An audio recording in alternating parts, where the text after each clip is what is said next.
Comprendre les pouvoirs publics et les collectivités locales pour mieux investir ou acquérir.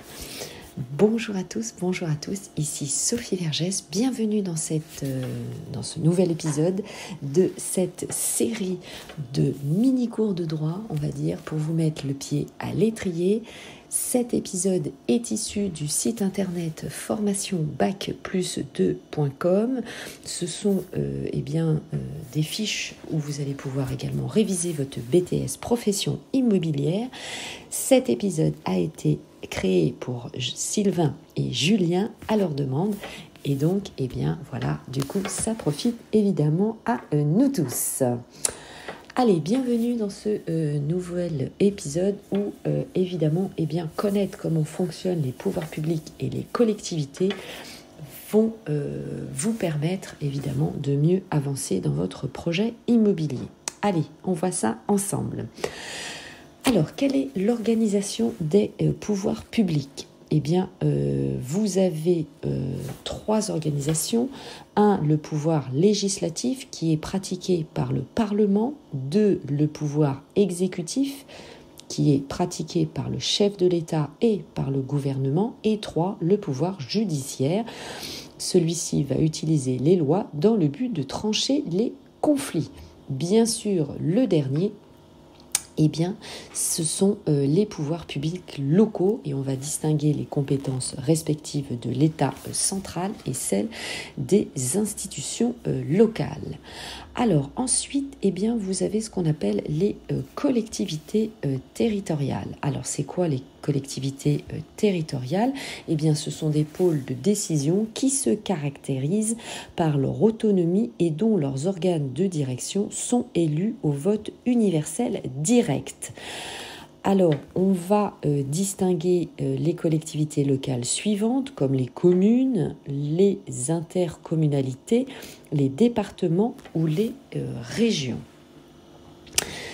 Une nouvelle organisation territoriale est mise en place et donc elle permet de renforcer les compétences de la région du point de vue développement économique et des activités internationales des entreprises.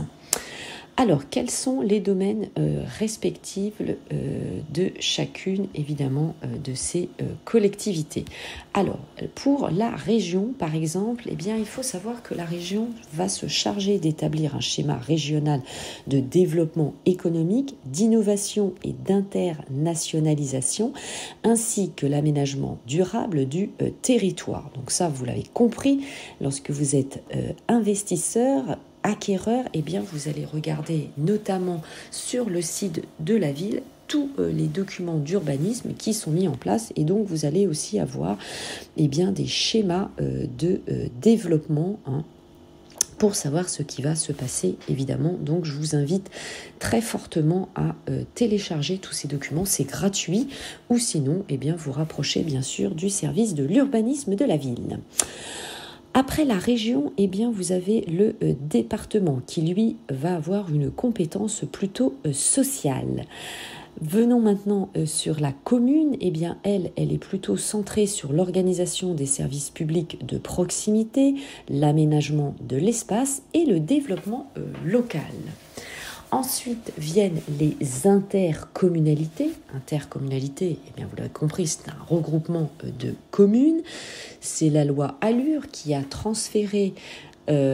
instauré le transfert de la compétence sur le plan local d'urbanisme aux intercommunalités. Alors, maintenant, nous allons voir la gestion du foncier par les collectivités territoriales.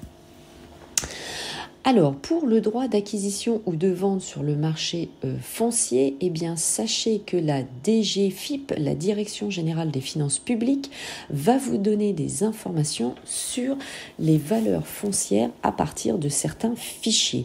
Alors, je vous rappelle que vous avez le fichier gratuit notamment et accessible sans mot de passe et identifiant, c'est bien sûr DVF que vous connaissez, demande de valeur foncière data.gouv.fr. mais aussi vous avez bien sûr le site impôts.gouv.fr, onglet données publiques. Ça par contre vous devez avoir et rentrer votre numéro fiscal et votre mot de passe pour y accéder.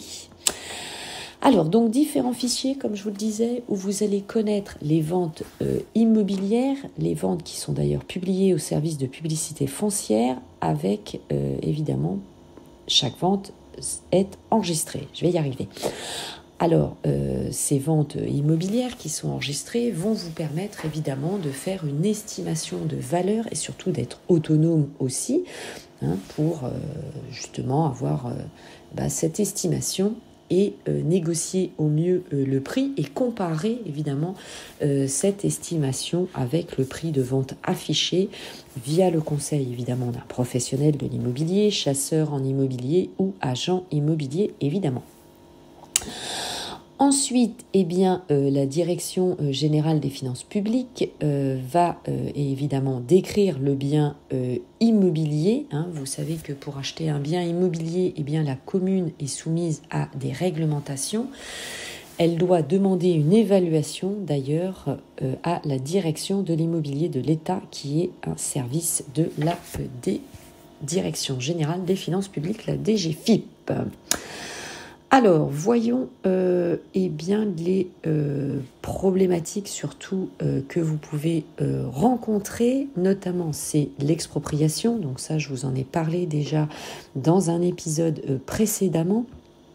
Donc c'est qu'une collectivité peut obliger un propriétaire à lui vendre son terrain moyennant le versement d'une indemnité correspondant à la valeur expropriée. C'est donc évidemment dans le 2e épisode de la saison 3. Et vous pouvez avoir ce qu'on appelle également le droit de préemption. Donc un vendeur va vous vendre en tant qu'investisseur son bien immobilier, mais celui-ci peut être préempté. C'est ce qu'on appelle la déclaration d'intention d'aliéner, la DIA. C'est sur ce document qui va dire ou pas si le bien est préempté, ce document qu'on attend toujours avec une certaine fébrilité. Alors, c'est quoi le principe du droit de préemption ? Premièrement, c'est un principe de substitution, c'est-à-dire que tout propriétaire souhaitant acquérir un bien immobilier doit le déclarer auprès de la mairie. Alors, bien sûr, c'est le notaire pour vous qui va faire cette démarche. Lorsqu'il y a préemption, il doit y avoir un motif d'intérêt général pour, par exemple, modifier le bien immobilier en faisant des logements sociaux, par exemple, ou des logements collectifs. Voilà, c'est le droit de préemption. En tout cas, ça définit cette règle. Ensuite, vous avez existe la direction de l'immobilier de l'État. C'est cette direction qui définit la politique immobilière de l'État, assure la gestion domaniale et apporte conseil au juge de l'expropriation. Allez, c'était tout pour ce podcast. Je vous remercie de m'avoir écouté jusqu'au bout. Et bien maintenant, vous connaissez le périmètre des pouvoirs publics et des collectivités locales. Vous allez mieux investir ou acquérir évidemment en immobilier. C'est l'objet de tous les épisodes que je vous crée jusqu'à présent. Et nous pouvons évidemment échanger ensemble sur les différents réseaux sociaux que vous connaissez par cœur. Instagram, TikTok, Facebook, YouTube, Clubhouse évidemment. Allez, ciao, bye bye. Portez-vous bien. À tout de suite.